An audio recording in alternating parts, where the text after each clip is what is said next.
game show that takes betting seriously, but not much else. Get our favorite plays on the totals, sides, props, exotics, and futures to jump on now. So let's get it started with Jason and Ben.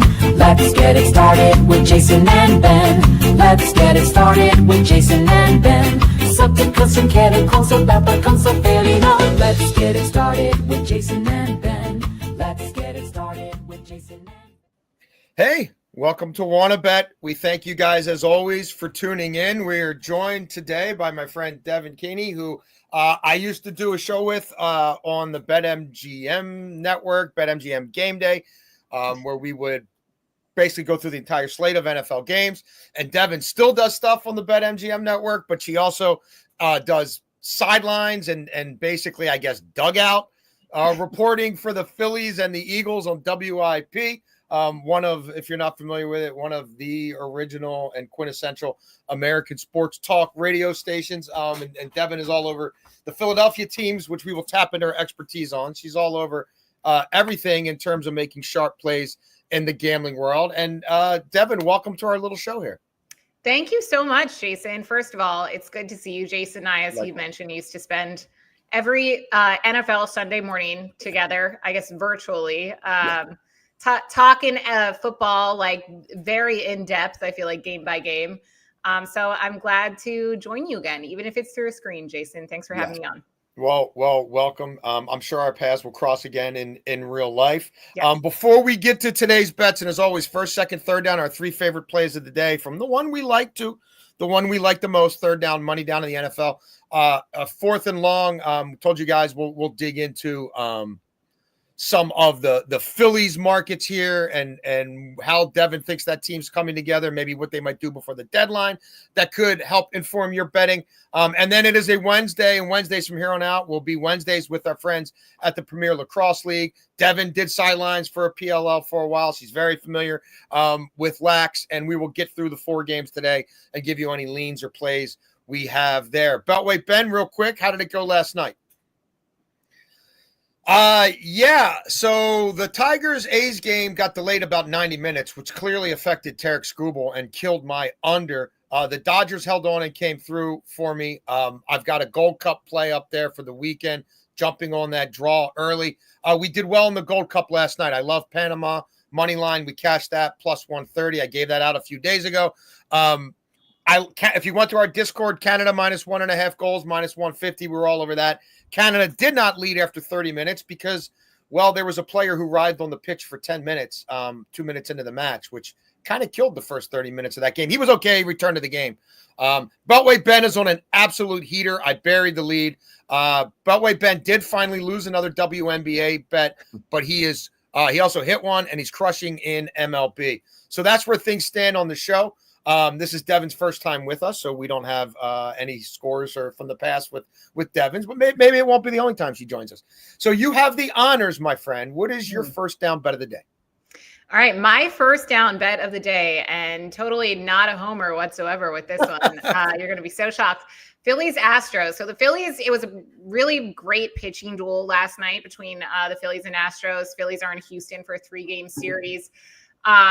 Phillies lost 1-0. Always an exciting ending when it kind of fizzles out like that. But tonight, I think they turn it around. I like Phillies money line because Zach Wheeler, the Phillies ace, is on the mound. He's only allowed 2 runs through his last 6 starts. He really only had one somewhat rocky start this season, and it was against the Braves now like a month, if not over a month ago.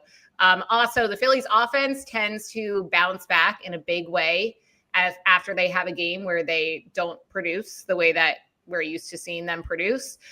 And then you look at the Astros, and they have Colton Gordon on the mound, who they called up a couple months ago. So he's a younger guy. He has done fairly well considering how new he is. But, I mean, given, you have Trey Turner, you have Kyle Schwarber, you have Nick Castellanos, list goes on. I think they can get a home run or two off of Colton Gordon. So I like the Phillies money line. I don't know if it's going to be a super high run scoring game, but I like an outright win for the Phils tonight. Excellent. All right, Beltway Ben, what you got? Yeah, I'm going to go here to the MLB. Nick Pivetta, over 17.5 outs recorded. It's minus 160, so there's some juice, but I'm pretty confident in it. He's over in 9 of 15 starts this season. 5 of his last 8 home starts, he's gone over it. He's got a 2.93 ERA at Petco Park compared to 4.5 on the road. And the Nats are going to stack their lineup with lefties. That's just how they do things. And they're going to try to get the good matchup. But even against right-handed pitching with that, got a 694 OPS, which is bottom 10 in the league in the last 30 days. So I think Pivetta shuts them down and goes 6 innings, maybe more, goes deep into this game and gets them a win. So I like him over 17.5 outs recorded. I am in the MLB as well, and I felt like with this amazing pitching matchup we have coming up in just a few hours. So this one is, again, like a 2 o'clock Eastern start. Skeens against this year's phenom, at least through a couple of outings, Jacob Misiorowski. If you're not familiar with him, this kid was throwing more pitches above 100 miles an hour than really anybody in the minor leagues in the StatCast era. He comes up to the majors and picks up where he left off. I'm going strikeouts here. I could see this being a real duel between these two, the young ace and the young potential ace, both who have elite wipeout stuff. I like him at home where the Brewers score a lot of runs and play better overall. Pittsburgh, terrible road team. And if you drill down on the Pirates, they have a 25% strikeout rate against righties on the road. And this is no average righty. That's bottom 5 in the majors. O'Neal Cruz is now back in the news for all the wrong reasons. He doesn't always look like he's playing at 100%. He might be benched for this one. I'm not to say that he wouldn't have been a strikeout victim here, but that's obviously one of the real impact bats for the Pirates who might be away. This kid has 11 strikeouts and 11 innings pitched. I think he gets the 6 today. So that's where I am on first down. Beltway Ben, second down.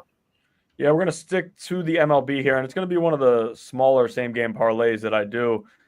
Giants money line and Logan Webb 5+ strikeouts at -135, and I thought it might be a little bit more juice, but the Marlins don't strike out against right-handed pitching a ton. However, Webb has 5+ strikeouts in 14 of 16 starts this season. Giants aren't playing great baseball, but with where they are, they bought Devers. You have to go all in and win these types of games against the Marlins. The Marlins have a 676 OPS against right-handed pitching in the last month. I know they're not striking out a ton, but that's bottom 5 in the MLB. So I think the Giants will hold on here. And Logan Webb, I was going to take his outs, but he's gone over his 7. He's gone 7 innings in 2 straight games. So I don't know. I know they have him for a few years, but sometimes I don't fully trust it. They might want to give a guy a rest, especially this early on in the season, just in June. So I do like them on the money line. I like him to strike 5 batters out at -135. I am staying in MLB on second down, and I'm going back to one of my favorite plays, first 5 under, and I'm going to take that in this Rays-Royals matchup. If you haven't been paying attention, the Royals at home through the first 5 innings are basically a dead under team. They're 28-11 to the under, and they're on a run of unders right now.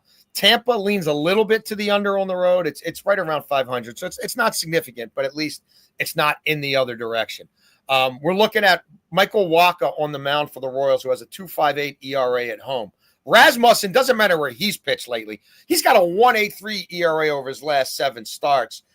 If you drill down on these guys and where the score has been after 5 innings, like if you look at Wacha at home, they're down 3-1, 0-0, 1-1, 2-0, 2-0, 1-1, 2-0, 3-0. So game scores have been dead under when Wacha's at home. If you look at Rasmussen's last 5, he's at 4 runs or less in 1, 2, 3, 4, 5, 6, 7 of the last 9. I'm sorry, so that's not the last 5. 7 of his last 9. And the Royals overall just don't really hit the ball these days. They've scored 3 or less in 10 of their last 12.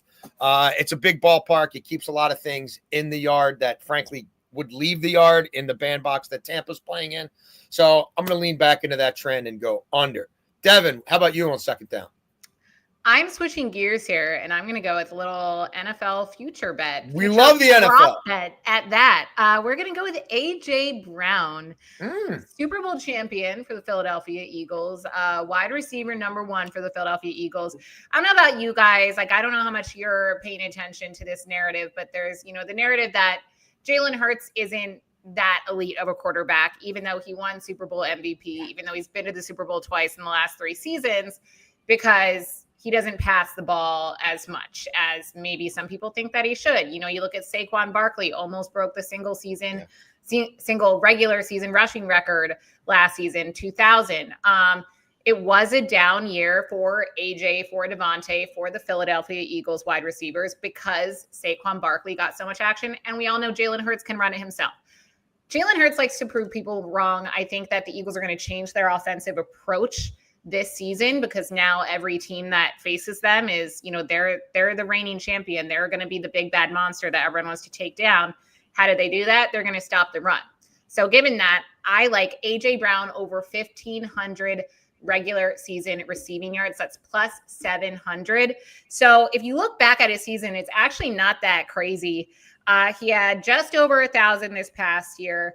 In 2023, 1,456. And then 2022, his very first season with the Eagles with Jalen Hurts as his quarterback, 1,496. So he was just 4 yards shy of 1,500. I think he hits it this year. I think AJ Brown has a monster season. Love it. We're in Baltimore and we do 4 hours of sports talk a day. So don't worry. We've been hearing Lamar Jackson slander, like really even. Oh, so you guys have it too. I love that. Yeah. Lamar and Jalen, I feel like are kind of similar in that, right? Like if they're not like a Joe Burrow style quarterback, it's like, they stink. They're not elite. They're fine. Yeah, they couldn't do it without their legs, or it's right. somehow less than. Oh, yeah. There's that lunatic fringe.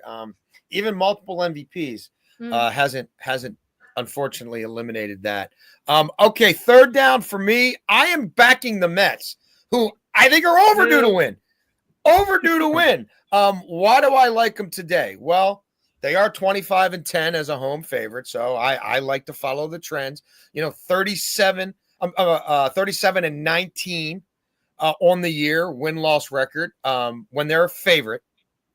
They win a lot of one-run games. So I don't know about the run line here, especially at home. It feels like, that OMG stuff is still going on and they find a way to be one run better than everybody else. But it's a Braves team that has been bad on the road until this series, I guess, right? Like 15-26. I like Clay Holmes here in a bounce back spot. He walked 6 guys the last time he faced the Braves. I do not see that happening again. And he's been awesome at home. The league's only batting 200 off him at home. This kid Fuentes is on the mound for the Braves. He's just 20 years old. They do a great job developing pitchers. But this one feels a little bit more like desperation than when they brought Strider up or when they brought Schwellenbach up. And I know there were some injuries involved in that too, but this really feels like a rush job. A 20-year-old kid against a desperate Mets team in his second start. A lot of Mets bats are overdue. I think they get back to their home form here. All right, Devin, how about you in third down? All right, so third down, I'm pivoting to NBA. I'm going to go with some NBA futures, given that it is the NBA draft tonight. Big night, at least here. I know Baltimore doesn't have an NBA team, but Wizards. Another cursed franchise, along with the Philadelphia 76ers. So you have to take a look at the Eastern Conference next season, right? Yes. What happened to Tyrese Halliburton was awful, but Pacers will be without Tyrese Halliburton for next season. You also look at the Bucks. They lost. Oh my gosh, I'm having a brain freeze. Dame Lillard. Thank you. I was about to call him Andre Dillard, who is not even an NBA player. He's an NFL player. You have the Celtics who lost Jason Tatum. And then on top of that, we have all these trades. Celtics no longer have Porzingis, right? Like the list goes on. So I think the East is pretty open for the taking. It really comes down to, let's be real, it's not going to be the Sixers, the Cavs, and the Knicks. I like the Cavs to win the East and to win the finals next season. Oh, wow. And on top of that, that's plus 800. I think they're going to face the Houston Rockets, who just acquired Kevin Durant, or just traded for Kevin Durant to win the West at plus 500. Nice, a double dip. Yeah, we've been talking a lot of NBA here. We've looked at Orlando, some other teams, and explored those betting markets. So, no, it is not odd to us at all that you would be looking NBA here. All right, Beltway Ben, close us out. Third down, money down. Yeah, I'll finish with the MLB here, and I'm going to go with Yoshinobu Yamamoto over 6.5 strikeouts at minus 110. Since May 25th, the Rockies have a 26.5% K rate against right-handed pitching, second highest in the MLB. Yamamoto's actually been better striking batters out on the road, 28.8% K rate on the road he has. And like in night games, if you look, he's striking out more batters. So all of the splits point to him being a little bit better with swing and miss on the road. It's in Colorado. You know how risky it is pitching to contact there with the way the ball flies. So I do think he'll try to kind of tick things up and get a few more strikeouts. And he's also over this in 3 of his last 5 road games. This is a guy that if Skeens gets hurt, I think that he will go on to win NL Cy Young. Again, I'm not wishing injury or saying that I think he will get hurt, Right. but I do think Yamamoto is the next guy up to me. Yep. And I think he's going to have a good outing tonight against a bad Rockies lineup. We know what the bullpen did last night. The lineup ended up coming through for Jason, but it was a little sweaty there. You don't want to go to the bullpen too early after they used a bunch of guys last night. Give me Yamamoto over 6.5 strikeouts. Yeah, I'm back on Dodgers on the Dodgers tonight on our Discord. If you want to see all of our picks there, including a lot that we don't do on the show. Yeah, go Dodgers, Dodgers, Dodgers. Okay, that brings us to 4th and long. And in this spot, a lot of times we want to tap in to an area of expertise with our guest. And so, of course, we're going to talk Phillies here. And if you examine the Phillies betting markets, Devin, this is interesting to me because they're placed basically to win the division. Like it's minus 130 to minus 140. The betting markets say they're in good place to hold off the Mets. But then if you look at the odds to go to the World Series, they trail the Dodgers like everybody else, but they trail the Mets in those markets. So it seems to be, the implication is better for the marathon than the sprint. And they have come up a little short in the playoffs in recent years. So I'm just wondering where you think they are. And to me and Ben, Dombrowski is sort of the ultimate sort of guy who could swing this pendulum, right? Because when he goes in, he goes all in. And they do have a really good farm system that I'm sure there's guys like Painter, right? And like Miller who they don't want to trade, but there's not going to be that much out there. And so the sellers might be pretty well primed. So what do you think of them now? What do you think of sort of some of their long-term odds? And how much could this roster look different by August? Yeah, no, the Phillies are in. I mean, that's the big question here in Philadelphia. It's, at this point, they've gone to the postseason every year since 2022 and have come up shorter and shorter each year, despite Dave Dombrowski, bolstering and spending more money on their roster. So I think it's a very frustrating place to be for a lot of Phillies fans. A lot of it, I think, is going to come down to what Dombrowski is able to do at the trade deadline and also the Phillies lineup and their bats, right? Like they're a lineup that can hit the ball. They're sluggers. Like they play the long ball and that's what they do best. Even though this season, we actually haven't seen that much slug from them. Like Kyle Schwarber has hit a lot of home runs and otherwise, like it's not eye-popping numbers from anyone on the Phillies offense. Bryce Harper has not played in over 10 days. He has wrist inflammation. It's not even like a clear injury. So it's safe to say that Phillies fans are kind of living and dying by each and every game, right? Like they just beat the Mets in a massive series. They're still in first place in the NL East, but only by, I think it's 1.5 games now because the Mets lost. I think they lost last night. Yes. So when you look at Dave Dombrowski and what this Phillies roster has, like the one thing they have, you mentioned Andrew Painter, is a really great starting rotation and then a great farm system feeding into that rotation. So they almost have like a plethora of starting pitchers right now. Like Taijuan Walker, right? They can't figure out how to use him. Yeah. So at the trade deadline, I think a lot of people would like to see Dombrowski get, a back end reliever for the bullpen because the Phillies bullpen certainly needs help. But then when you look at the postseason, you can move guys like what they did with Taijuan Walker. You can move guys like Ranger Suarez into the bullpen if need be. For me, I think the Phillies need another bat just because, last season they fell to the Mets in the NLDS and it was just like the worst thing to witness because the bats went completely cold and it was just so disheartening to see. I would love to see them try to get like a great right fielder, a great left fielder, just an outfield right-handed bat. I think this lineup desperately needs. And then I wouldn't say no to a bullpen arm, maybe one, maybe two, but I also know that they have those options because Andrew Painter hasn't even been called up yet. So I think the timeline that they're looking at for him is like sometime right after the All-Star break. So we'll see. I think this season is one of those, I won't believe until I see them in the postseason. So like with where the Orioles are, it's pretty likely that they're going to be selling. And I know you talked about wanting a right-handed bat, but Cedric Mullins would bring a lot to center field, and it seems pretty common Cedric Mullins is going to get traded with his contract expiring. And then Felix Batista is another one. Speaking of bullpen, that could be Spicy. added. Like, Spicy. would that interest the Phillies, and what do you think they'd be willing to give up at the deadline? Do you think an Andrew Painter, it's possible that he gets traded? And they made 2 trades for those who weren't paying attention. These guys made 2 deadline trades, Phillies and O's, last year. Yes. Yeah, we got Austin Hayes from you guys, didn't we? Yeah. So I think I like Batista. I think that could certainly be possible. I also like Cedric Mullins. Like I was reading a piece by Jeff Passan. He has a 70% chance to be moved at the deadline. The thing is, I mean, I could be wrong. Everyone who covers the team could be wrong. The general sentiment is that Andrew Painter is like the one piece in the farm system that is not going to be moved. But if it's not him, the Phillies also have a guy, Mick Abel. They called him up from AAA a couple weeks ago, and he went head-to-head with Paul Skeens. You know, we were talking about Paul Skeens just a couple minutes ago, and won in an awesome pitching duel when the Pirates were in town. He's done really well. He didn't have a great outing. He pitched against the Mets. It was a really big spot for him. But, like, he's really done well, and I think he could be a big piece to trade. They have guys like Otto Kemp, who was called up. He can play pretty much any position in the field other than catcher.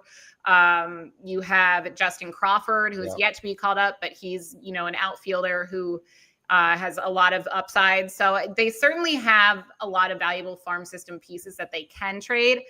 I just think that Andrew Painter is the one piece that is completely off the table. Yep, I think you're right. That's what we're hearing from everybody. Is that what O's fans are hoping for? Well, that's what I'm trying to stir up in prize. Like we brought Ken Rosenthal. Every time I bring on like one of my baseball buddies, I throw a trade at them, and I'm like, maybe Dombrowski would bite. Like if we just keep throwing players at him, will we eventually get Andrew Painter? I've seen him pitch myself, and well, only in the low minors. Mm-hmm. But like I've seen him pitch a couple times. He's really impressive. It's too bad about the injuries. Well, we do want to get to our friends at the PLL in a second, but real quick, I'm kind of with Devin here. I'm on Adam Gase. I can't get on the Phillies like in the playoffs right now. I kind of think I got to punt on the proposition of any Phillies World Series bets. What about you, Beltway Ben? Are you backing the Phillies in the postseason real quick or no? That's semi. I think they're going to go in. I think anything that happens, like with the way the Dodgers are playing and kind of iffy, I think the NL's up for grabs. So I could see it happening. And like when for Philly, right? When you add Harper, he's only getting older. These guys are getting older, so it has to be soon. Maybe this year, but I'm not playing it. Yeah. I'm keeping my money in my pocket on that one. I'll just enjoy it as a fan. Okay, it is time for overtime. We are going to get to this week's slate of games in PLL. They are out in San Diego this week. They were in Baltimore last week. I got to get down there for a couple of games. And Devin, I wanted to get your impressions of this before we break these games down. Watching from the field level, and I've seen lacrosse my whole life, been around lacrosse my whole life, but just the speed and the dexterity, and it's just different live than on TV. You know, people say it about hockey. I think it's the same thing with lacrosse. From what was your experience like covering the league, and just how much of an appreciation did you gain for what these guys are able to do? Oh my gosh, I fell in love with lacrosse. So some quick background. I actually I was like the host and in-league producer for the National Lacrosse League, which is actually box lacrosse. And it's really like, I'm from outside Philadelphia, as Baltimore is like a very large, you know, lacrosse hotbed, but for outdoor lacrosse. So I wasn't too familiar with box lacrosse. You bring up hockey, like box lacrosse is essentially like NHL on turf. Like they play, you know, in the same arenas, but it's much more Canadian, where down here we play the PLL, you know, style of field lacrosse, which is a bigger field, much less physical, but still just an incredible game. And it's really cool to watch these players like crossover. So the same athletes a lot of times will play in both leagues. So that's how I got involved with the PLL, and I sideline reported for the PLL for a bit. And just watching what these guys can do, like the diving goals, if you really look at the size of the goal and the size of the goaltenders, and the way these guys are able to even score it's just incredible. And you really gave me a newfound appreciation for the sport, both indoor and outdoor. And it's just been really fun to see it continue to grow. I mean, the PLL just made a massive announcement today. Like they're going to, you know, stay on ESPN for another, I think it's like 5 years. ESPN is investing more in it. So it's an awesome time to be into lacrosse. And it's a great time to bet lacrosse. And if you go to the Yes. PLL website, they're starting to dabble more and more in advanced stats and the kind of advanced analytics that we use to inform our bets in these other sports. So that's where the trend's going. And where have the trends been in the PLL this year? Underdogs 13-3 against the spread. And last week, all 4 games went over. So we'll start with the first game of the weekend. And again, everything's out in San Diego. We've got Denver at the Redwoods. Some interesting trends in this one. This is the only game so far where the teams have already met. California won the first meeting 15-12, but Denver's playing better lax now. And they've won 2 in a row. Home field, how much will it matter? How much won't it matter? You know, the Whip Snakes were at home in what I call Mesopotamia, Homewood Field, Johns Hopkins University. And you know, they couldn't hold serve in the first game, did win the second game against lowly Carolina. I'm not sure how much it matters here. I like Denver in a bounce back spot here. I lean to Denver on the money line. Ben, anything that caught your eye about this matchup? I just took a prop. Chris Kavanaugh over 1.5 goals scored at -150. He's over 2 of his last 3. Facing his brother, maybe, right? He's dealing with an injury, but it's questionable, so we'll see if he plays. And Rookie of the Year matchup, like McNaney caught him in the odds, right? Plus 300 for McNaney now. He's a Terp. We're big Terps fans here. But Kavanaugh's plus 450. He's got to start putting it on a little bit. It's a home game for the Redwoods, playing in San Diego. Should be tuned up. So I do think he goes over 1.5 goals. Anything, Devin? Yes, sorry, I muted myself because my dog is misbehaving. Oh no, we love dogs, so we're all big dog fans. Let that dog go. I apologize for that. No, we want the dog. Yeah, so I like the Outlaws here. So when I covered the PLL, the Outlaws weren't even a team yet. They were in the MLL, which then the 2 leagues kind of merged. And I know that Denver is also surprising, lacrosse hotbed, even though I know that they are in California's, home state this weekend. I'm still going to go with Denver -105 here against the Redwoods. Yeah, I like the way Denver got their offense cranked up in the second half of that game last week against a really good Utah offense. So our defense, I should say. So I think that could hold for us there. Second game of the weekend. I just mentioned Utah. We got Utah and the New York Atlas. Atlas pulling upset last week. Utah, if you're looking at the trends, 0-4 against the spread. The Atlas have won 5 of the 7 meetings between these teams. I kind of like the under here. If you look at their last 7 meetings, 6 have gone under. This number at 23.5, it's not as low as the 21.5 that we saw in the Utah game last weekend. 2 goals, a big deal in this league. And I just look at Utah, what they've been able to do defensively. They're only allowing 10 per game. Was last week a bit of an anomaly with the Atlas. I think that's a team that's probably going to end up playing more low scoring games. So I lean to the under here. Ben? Yeah, I like the under too. You can actually get it at 24.5 on DraftKings at -115. 23.5 plus money. But since 2020, the under is 6-1 in these matchups. I know there's different players and everything, of course, but we're seeing 2 of the best goalies in the league, Dobson and Entenmann. So Entenmann leads the league in saves with 69, and Dobson's second in save percentage. Archers are under in all 4 games this season. I think they're going to try and force the Atlas to play their style. So I do like the under here. I'm going to make myself sound like a grandma with this statement, but I remember when Dobson was drafted and he just seemed so young, and it was during, I think it was a COVID year. So he was drafted, but then didn't play immediately. So it's crazy to hear that he's one of the best goalies in the league. Yeah. I don't really have anything specific on this, but I'll go with my guy Dobson. Sure. Nice. I'll tail Ben. Yeah. We'll look. More props will populate through the week. We'll see what it might be one for Friday. Maybe I'll take a look at his saves props. Need to do a little more work there. All right, now we go to the second day of play. Obviously, if you're not familiar with the league, so the host team is going to play twice this weekend. So we've got Philadelphia, Devon's Water Dogs, against California, and so far. The trend has been the team that's got to play twice in a weekend has struggled. Now, the Whip Snakes bucked that trend last week, but again, they did it on a Sunday in extreme heat against a Carolina team that just didn't really look like they were ready to play. Look, I like the Water Dogs here. Watching that game last weekend from field level, I was kind of a little bit astonished. Like, Philadelphia's shot selection, like they were second to a lot of ground balls. They were second to they just were second best. And I don't know if they thought they were just they were gonna win. They were the favorites. They don't really cover. And they are a favorite again here. But I do think it could be tough for California to play back-to-back games. This Philadelphia team is 0-5 against the spread, against California all time, and they've never beaten them. Like, I don't know. Like, that seems like a trend that's not going to last forever to me. I think they'll find a way to get Sowers, who was the leading scorer in the league going into last weekend, going. He looked like he was having trouble kind of finding his happy place against that New York team last week, but I don't think that's a trend that's going to continue. And I think Philadelphia, rather than settling for outside shots that really had no chance to work and just gave possession away, I think they'll protect the ball a little bit and be a little bit smarter about how they approach this. So I'm going to take the Water Dogs on the money line. Ben? And this is my play of the week. This is my official PLL. Helmet doesn't fit my fat head, but I'll put it on anyway. Play of the week. No, yeah, but just like last week, we're on a lot of the same stuff. I do like the Water Dogs on the money line. I think they're the better team. Talked about Sowers, probably the best player in the league. He's going to win MVP.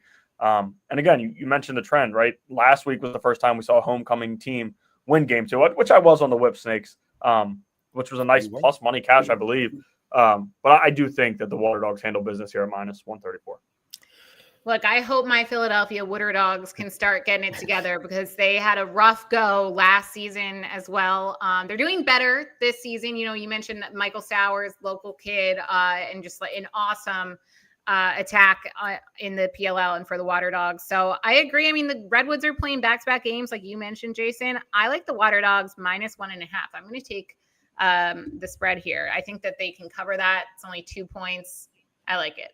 I thought about it, but that 13-3 dogs against the spread talked me out of it. But you'll probably be right because I chickened out. Final game of the weekend. I don't have a play on this one. It's pretty extreme here, the matchup, right? You're getting a Boston team that, if you look at the futures odds, they're still the favorites to win the league, and you got a Carolina team that's plus 2,200 to win the league and seem to be fading. Like, Carolina's got a minus 19 goal differential already, but you've got to lay 2.5 here. And again, in a league that whatever we want to say about the haves and the have-nots, the dogs are where the money's been. So I couldn't get there. I mean, I thought about an under. It didn't do a whole lot for me.